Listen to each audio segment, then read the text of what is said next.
Thank you for having me. As you know, I am a professional in this field and I'm an expert. Wonderful. So tell me, how does childhood trauma impact an individual's development? Well, it can really vary based on child. Some kids get to be really fast. Some kids get to be really skilled at things like gymnastics.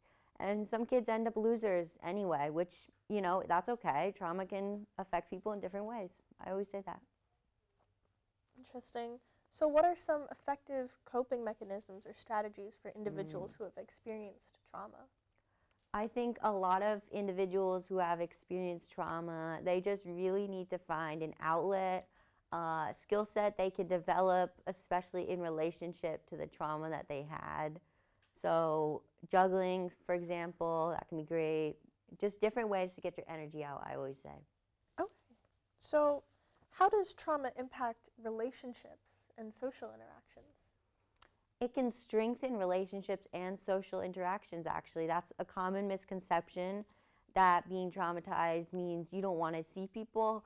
No, if you're traumatized, you should actually go for a 401k or you should go to be a CEO on a hedge fund. These are both positions that you can definitely excel at because of your trauma. Go apply yourself, you can do it. Okay. Are there any long-term effects of trauma that individuals should be aware of? Not so much. A lot of people are worried about long-term effects. They say, oh, if you're traumatized, you're going to suffer for the rest of your life, blah, blah, blah. Or how about you think about perhaps that you can get over your trauma in a matter of moments, that you just have to forget about it, man up, and your trauma will solve itself. All right. Well, would you say then, are some common symptoms and signs of trauma that people experience? A lot of symptoms can really manifest in a similar way to COVID-19 symptoms. So if you've tested positive, you should definitely also get tested for trauma because these things are very linked. Recent studies have shown that, things like asthma, you're probably traumatized. Things like a sniffle, probably traumatized.